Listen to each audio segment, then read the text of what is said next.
Greetings, I'm Herbert Erpaderp, and today I'm going to build this Hetzer. You may or may not be aware that July is Jagdpanzer 38T month. Obviously the proper name is Hetzer, but there is no month beginning with H, so Jagdpanzer 38T July it is. A totally not made up month for the celebration of this interesting vehicle. Anyway, this is a 35th scale model from Takom, and if you'd like to see what's in the box, I made a separate video about that. Go and check it out.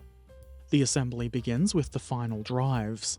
First, these two parts go together, and the keying makes this nice and easy. Then this bit, whatever it's called, goes on here. We need to make two final drives, and they're made of different parts. Refer to the instructions to make sure that you aren't doing it wrong.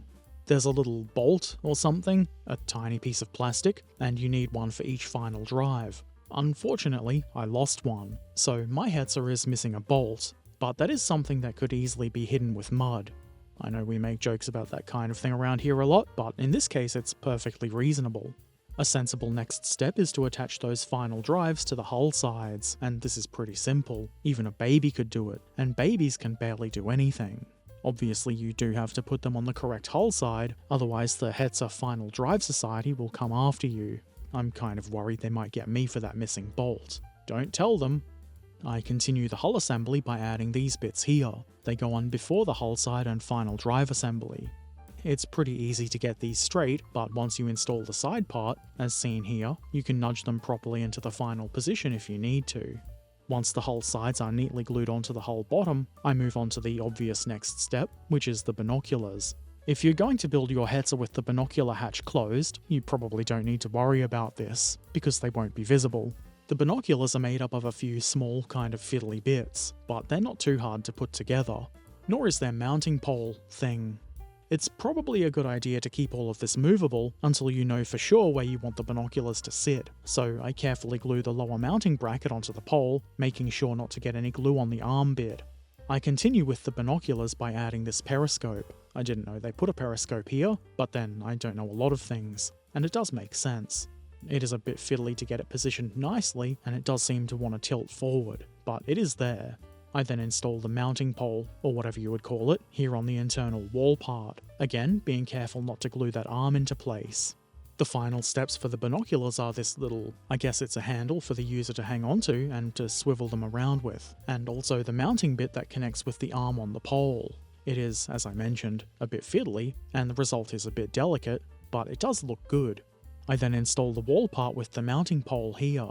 I leave the binoculars off until later though, because it seems like they'd be easily broken. Also, using the upper hull as a reference for their positioning will be easier to do later in the build. The towing cables come next.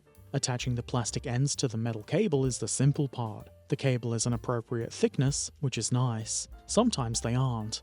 Of course, you do have to cut the cable into two appropriate lengths. Also, you will need to use superglue here, because plastic cement won't bond metal, no matter how much you might want it to. I set those aside to be sure the glue has properly set up, and assemble the rear plate. First, this round bit goes on. Then, whatever you might like to call this little cover doodad. I'm going to call it a cover doodad.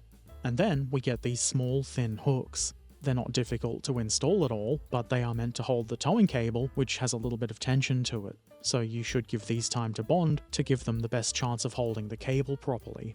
In the meantime, I add these two things. They're small, but not too tricky to tweezer into place. At the top of the rear plate, I add a couple of brackety looking doovers. These are also small, so you might consider using tweezers. This thing, which seems like a little step, goes here at the lower right. Simple enough. I then install the towing cables. This was kind of frustrating. I coiled the cables up before trying to hook them onto the hooks, and even though I cut them to the correct length, it does seem like they're a little bit too short. The hooks are not very strong, which added a lot to the annoyance. They kept flopping over, so I spent way too much time arsing about with this, trying to get it to look right, and I think eventually I did. Moving on, it's time for suspension assemblies, and these are pretty simple. The leaf spring goes on, and then you add these swing arm thingies. Make sure you're not putting them on backwards or upside down. Then onto the thing that will eventually hold the idler, I add this piece of doodaddery. This is followed, sensibly enough, by the arm for the idler wheel. There's keying here, so it should be pretty hard to get this on wrong. I set those aside and return my attention to the whole rear, where I add some spare track links. The retaining brackets for these are pretty simple, though it can be a little bit hard to see the rectangular guide at the bottom into which they should be glued. Then these plates go into place. They should line up with the hull, but it's a little bit tricky at this point to see if they will, so it might be worth leaving them off until later. I then install the suspension components. First, the idler mount. Is that suspension? I don't know. Does it matter? The part is in place and that's probably what matters. Then, the road wheel suspension sets with their leaf springs. All of these are quite easy to get into place. Why not follow this with the return roller mount? We'll worry about the wheels later. Attaching the rear plate is my next step. This isn't particularly difficult, though you may need to do some eyeballing and pressure applying to get it neatly in place. I think mine ended up being ever so slightly off. Not quite enough to cause any real problems, but it does seem to have made some other parts a little bit out of alignment, so probably be careful with that. Why not follow that with some drive sprocket assembly? Who doesn't enjoy assembling drive sprockets? There's keying here to help line the teeth up, but there is still a tiny bit of play here, so just pay a little bit of attention to make sure the teeth are nicely lined up. The idler wheels also have keying. It's not quite as important as with the drive sprocket to get things lined up, but it is nice to have help from the keying. The result is very idler wheel. This assembly is the return roller, one of two. It is a very simple assembly, though it did take a little bit of force to get the inner part all the way into place. Time to glue the drive sprocket into place. There's a couple of guide nubbins on the back of this. Make sure they engage. The drive sprocket should be in a specific position so that it meshes with the tracks properly. The idler wheel goes into place right where you would expect. They do have a little bit of play to them, so I try to line them up as straight as I can. The return roller is then put on its pointy little mount here. Very simple. And then, road wheels, which are also very simple to install. The fit is good, but you do still need to make sure they're all nice and straight. Nobody wants wonky wheels. Now seemed like a really good time for tracks. These are, of course, link and length. The instructions don't specifically say so, but this is the most sensible place to start, with the forward upper length of track contacting the return roller and meshing with teeth on the drive sprocket. This is followed by installing the individual links around the drive sprocket, and it's all fairly straightforward from there. The instructions lay out which links go where. That's kind of what instructions do, usually. I did rebel and do it a little bit different on the left side, but not enough that you would really notice. I would suggest paying attention to the spacing of the links. It seems possible to push the links too close together, only by a fraction of a millimeter or so, but that adds up. On both sides I ended up with a small gap, and I couldn't close the run of tracks without conjiggering some links, so they were ever so slightly further apart, if that makes any sense. It's not the most difficult thing to deal with, and if you're smart you could build it so the final meeting points of the tracks would be hidden behind the skirts. I do think I got a pretty good result with the tracks anyway. I followed that by installing the, I guess you would call them sponson floors. These platey parts aren't too difficult to get into place, though do make sure they are installed level. On my Hetzer, the left one hung down a little bit. It's not a big deal, but maybe something to be aware of. Here's where Herbert made a mistake, if you can believe that. The rear mudguard parts are on the wrong side. I do recall on the build stream saying something like, these need to be put on the correct side just before installing them wrong. Fortunately, I was able to pull them off and put them back on the right way with only minor mess. The thing that brought my attention to the fact that I'd done it wrong was when I tried to install this box, only to discover its mounting guides were on the wrong side and partially obscured by the part above it. Paying attention is important, even though sometimes it's hard. Moving on, I glue the internal portion of the hull front inside the hull top part. There are clear periscopes for the driver, and these should be inserted through the front plate. They'll end up covered and not visible, so to save myself a tiny bit of effort, I omitted them. Next, I install the, gun bulge. Yep, that's a good name for it, why not? This pretty much drops right into place. Looks pretty good too. I do like the subtle casting texture on it. Now it's time for roof shenanigans. You make it sound so wild and silly, Herbert. It is. First, there's a pair of very small circular things. I can see these getting lost quite easily. Try not to drop them. I then add the guide rails, for lack of better name, for the plate that covers the hole for the gun side. These are very thin parts and it wouldn't take much to break them, so again, be careful. The guide pins should make sure that you get these into the right place. Unless you're a ham-fisted oaf, it's not all that difficult. I've left the sliding plate off until later to avoid accidentally gluing it into place. The loader's hatch comes next, and this is made up of two parts that go together quite easily. Not that parts going together easily is especially remarkable with this kit. So the hatch can be opened, there's a little handle. It's not so small that you have to use tweezers, but it is pretty small. The gun sight plate goes on next. Because there's almost no material at the sides of the hole in the middle of this, it is very delicate. I barely touched it and it started bending. You can see the white stress marks in the plastic. So my suggestion is be gentle with it. It does slide into place quite nicely, and once it's there, it's relatively free moving. There's a periscope for the loader to look out on the tank's left. Actually, it's not a tank. Go outside. This periscope needs to be installed from the inside, which, now that I've said it, seems really obvious. This little round doodad goes here. This will be the mount for the rooftop machine gun. We'll see to that later.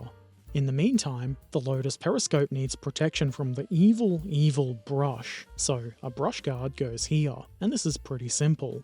I follow this with the forward half of the commander's hatch. If you want to use the binoculars, this needs to be modelled open. It was a little bit fiddly to get the part into place in the open position. There's not much contact area for it, but obviously it can be done.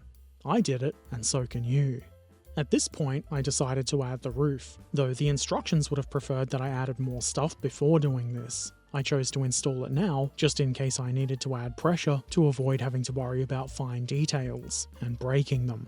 It turns out I didn't need to apply any pressure. The roof pretty much drops right into place, which I'm not complaining about, though I am still leaving some of those parts off until the whole top is glued on, just to prevent any possible damage. Just in front of the roof, I add another one of those round doodads. I assume these have something to do with ventilation. Here's the part that covers the driver's periscopes. The driver gets two for whatever reason. The part goes into place easily, and you can see how, if I'd installed them, it would obscure the periscopes. I figured now was as good a time as any to install the binoculars, or at least partially install them. At this point I'm only attaching them to their arm, which is still movable. I use the whole top to make sure they'll look reasonable when I lift the entire assembly up, but that'll come later. I chose to simplify the assembly of the gun side. There should be another two parts for this, but they're not going to be visible, and they aren't required to hold the visible part in place, so they get left out. Some things won't be visible, but are still necessary, like these gun-holdy bits. Careful gluing means you can have these parts be movable, which is a good idea. Even if you're going to glue everything into place later, if it's movable now, you can position it however you like later on. I follow this with the arm bit, I guess you might call it, which joins the gun assembly to the roof plate and side. It's probably a good idea to let all of that bond so it doesn't just fall apart when you try to put the various assemblies together. In the meantime, I assemble the convoy light. This is made up of 3 parts, and as long as you don't try to glue anything backwards, it should go together with no problems. I set that aside because it's time to glue the gun sight onto this arm duver.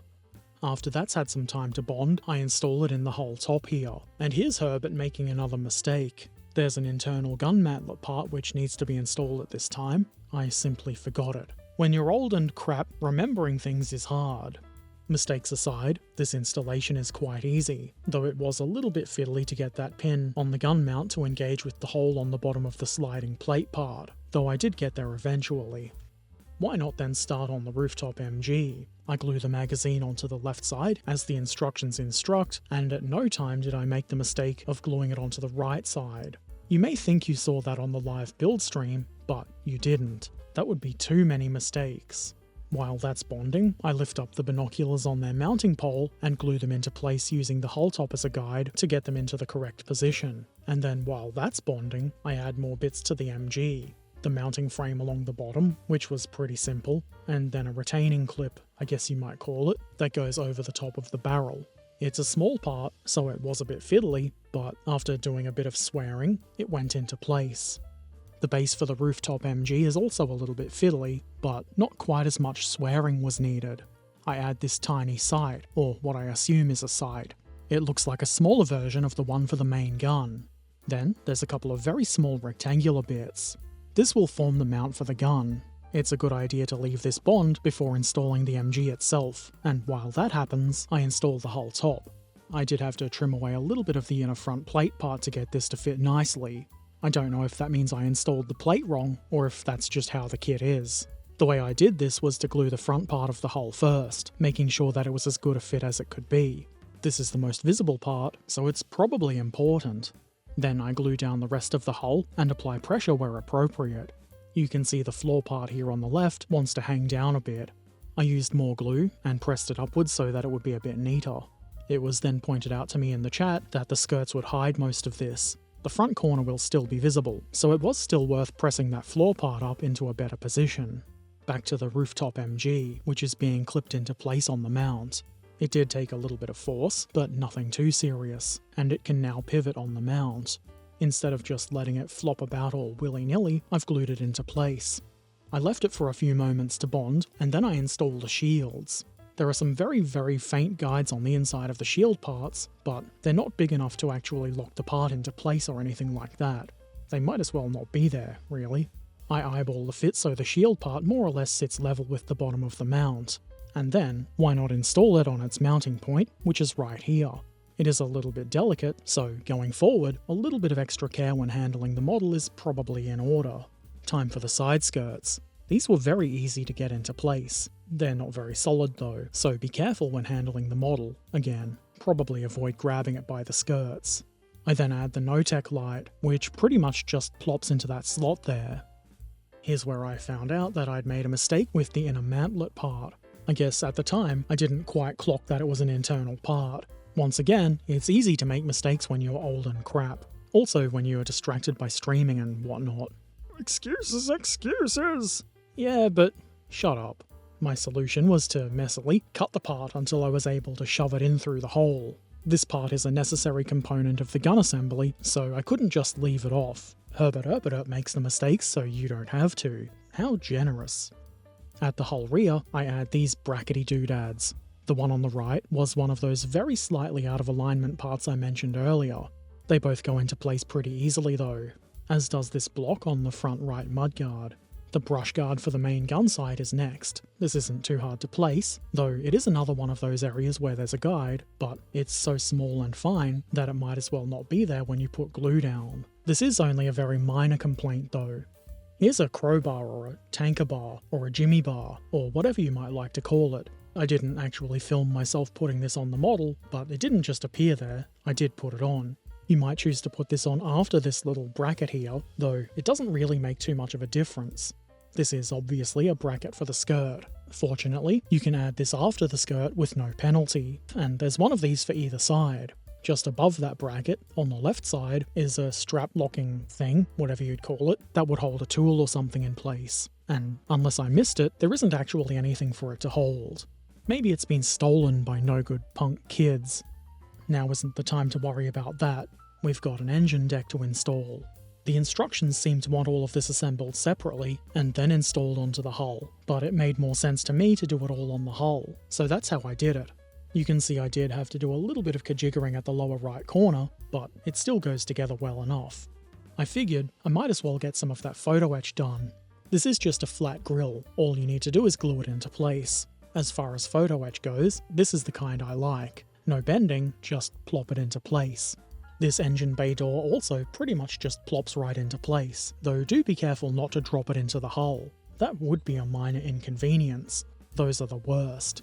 To avoid losing the rear part of the commander's hatch, I glue it into the larger part first. I'm not sure if it should be open or not if the binoculars are out, but I felt like having it closed was better. While that bonds, I install the right engine bay door, which also pretty much drops right into place. I do like it when that happens. I almost made yet another mistake here. I nearly forgot to install the rear periscope, but I didn't. Somehow I remembered. I did press it a little bit too far through the plate though, which I didn't realise until later. Maybe not really a mistake, but it is something to be aware of. I then installed that plate here, and now we've got a nice looking engine deck, and I suspect doing it this way was a lot less annoying than trying to put it all together separately. There are still more details to add though, and this antenna mount is not one of them. It's on the side of the hull, not the engine deck, but I might as well install it. Sure would be nice if I'd focus the camera, wouldn't it? I then add some spare track links. I glue the mounting brackets to the links, hoping they wouldn't flop around too much. It kinda worked. This is another example of the rectangular guide being too fine to really do much. The pin at the top of the bracket is very helpful though. Here's where I discovered that the rear periscope was sitting too high. The brush guard just wouldn't fit over the top of it. I was able to press it back down a bit because the glue hadn't totally bonded yet, which is kind of lucky. Eventually the brush guard is in place and it looks decent enough. Handles come next, and these are pretty easy to position, especially if you use tweezers. There are 4 of these. Is anybody gonna get that reference? Anyway, it seems as good a time as any to assemble the jack. The main body is keyed and goes together easily. The end parts then slide into the openings in the ends. The handle also goes on pretty easily, though you'll probably have to do a bit of nudging, which doesn't really detract from how easy it is. To install it on the hull, we first need to install these H-shaped brackets. These are shaped like an H because this is a Hetzer. H for Hetzer. Are you sure? I wouldn't just make things up, trust me. The jack drops right into place. I mean, not from a distance or anything, but you can see what I mean. To hold the jack into place, there's a couple of retaining clips that go on top of the H-shaped parts. This was significantly more fiddly than I'd expected. Swearing was definitely involved, but I got there in the end. Next, on the inside of the gun mantlet, I add this piece of, I don't know, bracing. It doesn't seem to have a mechanical reason to be there, in terms of putting the model together, and it probably won't be visible, but I install it anyway. Why not? I then slot the main gun into place, which was probably even more easy than it looks. Why not then install that assembly on the mounting doodad? There's keying here, so it should be pretty hard to do this wrong, and fortunately, unless you look right under the mantlet, you can't see that the inner part had to be severely cut down, so it looks pretty good. Don't look under my mantlet. And now, the exhaust system, which I've left until last, mostly to avoid having to deal with the photo etch. The plastic part goes together easily. Rolling the photo etch into shape was a bit annoying, and in my annoyance I didn't video it, but it goes into place on the plastic muffler part pretty easily. You do have to line up the hole on the photo etch with the hole in the plastic part, as well as the recesses for the mounting brackets. Here's yet another mistake. Wouldn't be a Herbert Erpaderp video if there weren't 500 mistakes. I forgot to sandwich the exhaust pipe part in between the 2 halves of the muffler. I was able to fix the problem by cutting the internal part off the exhaust, then gluing it into place, making sure it was facing around the right way. Then, there are 2 pieces of exhaust pipe that come out of the engine compartment. They go together nice and easy. Why not glue them into the plastic muffler part? If you've got the holes in the photo etch and the plastic lined up properly, this won't be a problem. Mounting that assembly onto the hull is probably the obvious next step. There's a couple of mounting brackets which connect with the plastic part of the muffler. You've also, obviously, got to get the upper section of pipe into that hole there. The final part is this cover that goes over the hole into the engine bay, and with that, the 35th scale Hetzer from Takom, the non-full interior version, is now completed. I'm pretty happy with how this has turned out. It looks just like a Hetzer should. It looks like it's ready to leap right into action and start hetzing, as a Hetzer is going to do. I really enjoyed this build. For the most part, it was a lot of fun. I did find the towing cables to be a bit annoying, and there was a couple of swearing moments, and I never really enjoy photo etch, but none of those things were enough to ruin the enjoyment of the build. Almost everything went together with no issue, other than when I had to trim down the internal part at the front. This is the kind of experience I've come to expect from a Takom kit. Pieces that fit nicely with minimal kajiggering, very little in the way of mold lines or flash, and very nice detail. Obviously, not being a Hetzer dentist, I couldn't tell you if this is a 100% accurate representation of the Jagdpanzer 38T, but it really looks the part to me. The detail is quite nice. I would certainly not say it's lacking, but if it isn't enough for you, I don't think it would be too hard to find extra detailing parts or aftermarket decals. 35th scale is quite common for those kind of things. I'm sure the full interior version of this kit is quite good, and I do rather like the concept of the clear roof so you can see the interior. As I think I mentioned in the What's in the Box video, which I'm sure all of you watched, I saw this kit on sale and wasn't really looking for a Hetzer, interior or not, though I do like Hetzers and cheaper kits, so I bought it, why not? Anyway, I think I'm at the point where I'm just waffling. So, it's a pretty cool kit. and even though I made a lot of errors in this build, none of them have massively impacted the final result, and hopefully, my mistakes will help someone else. If you've got any questions or comments, feel free to put them in the comment section below. If you want to watch me build kits like this one live, I stream modelling a couple of times a week over on Twitch. There's a link in the description. Subscribe if you want to see more of this kind of thing. Share the video with anybody you think might find it helpful. And if you really like what I do, and you want to see videos a bit early, consider supporting on Patreon or Ko-fi. Links for those are in the description too. Take care of yourselves, be excellent to each other, and thanks for watching. Farewell.